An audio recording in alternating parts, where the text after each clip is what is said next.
So I got the high school reunion invitation sometime in April, sometime last year. Cream envelope, gold lettering, 48th high school. Reunion across the top like it was announcing a coronation. And my very first thought was, what am I going to say when someone asks me what I do? Because here's the thing about reunions nobody warns you about. It's not really about seeing old faces. It's about the 7 seconds right after, so what have you been up to? This is where everyone in that room decides silently whether you've done well or not. And I'm going to tell you exactly what I said in those 7 seconds. Because it's the only reunion advice I've got. And it's free. I had a choice to make. I could walk in with a story. Or I could walk in with the truth. I chose the truth. And I didn't lie once. Not once. I want to tell you how that went.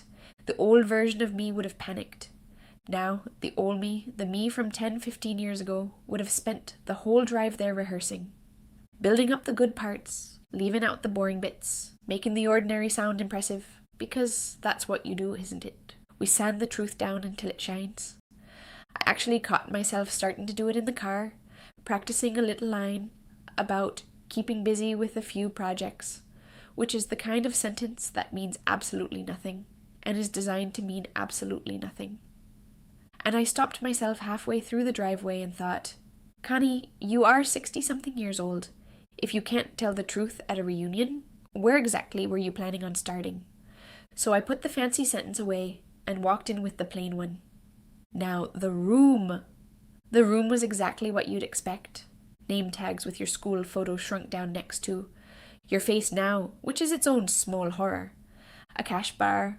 A slideshow looping photos from 1980-something that nobody asked to relive quite that vividly.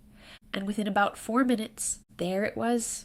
A fella I barely remembered, lovely enough I'm sure, corners me by the crackers and says, So Connie, what are you driving these days?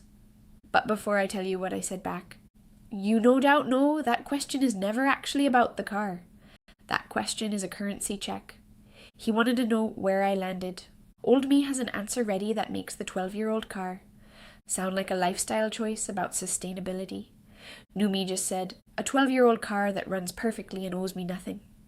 Full stop, no sanding. And he sort of blinked, waiting for the rest of the sentence. And there was no rest of the sentence. That was the whole answer. But the real test came later, from a woman I actually did remember, Deirdre, sharp as ever, the kind who asks the follow-up question everyone else is too polite to ask. She says, So are you still working, or are you living the retired life? And here's where 40 years of practice paid off, because I didn't reach for a story. I said, I'm not retired, I just don't spend money like someone who needs to impress anybody anymore. Turns out that frees up an enormous amount of both time and money. She laughed, actually laughed out loud and said, God, Connie, that's either the most honest thing I've heard all night, or the most cork thing I've heard all night. And I said, Deirdre, in my experience, those are usually the same thing. That's the moment I knew I was going to be all right. Now, I want to tell you what I didn't do, because it matters as much as what I did. I didn't invent a holiday I hadn't taken. I didn't let anyone assume the house was bigger than it is. I didn't laugh along when someone made a little joke about the good old days before we all had to worry about money, as if worrying about money was a phase we'd all graduated out of. I just quietly didn't laugh at that one and let the silence do what silence does. And nobody pressed. That's the part that surprised me most. I built this whole reunion up in my head as an interrogation, and it turned out most people are far too busy, managing their own 7-second story to interrogate mine. I'll tell you the real prize of the night, though, and it wasn't the small talk. It was the drive home. Windows down, radio on, and this feeling. I can only describe it as lateness, because I hadn't spent one single moment of that evening maintaining anything. No story to keep straight, no version of myself to protect. Just me, the actual me, 12-year-old car and all. And I thought about all those years. I used to come home from things like that absolutely exhausted, and I realized it was never the socializing that wore me out. It was the performance. Take the performance away, and there's nothing left to be tired from. So that's my 40th reunion. No invented holidays, no upgraded car, no rounding up. Just a frugal, deliberate, entirely unbothered 60-something woman, telling the truth by the crackers, and driving home lighter for it. If you've got a reunion coming up, or really any room full of people you haven't seen in decades, I'll tell you the only advice worth giving. You don't need a better story.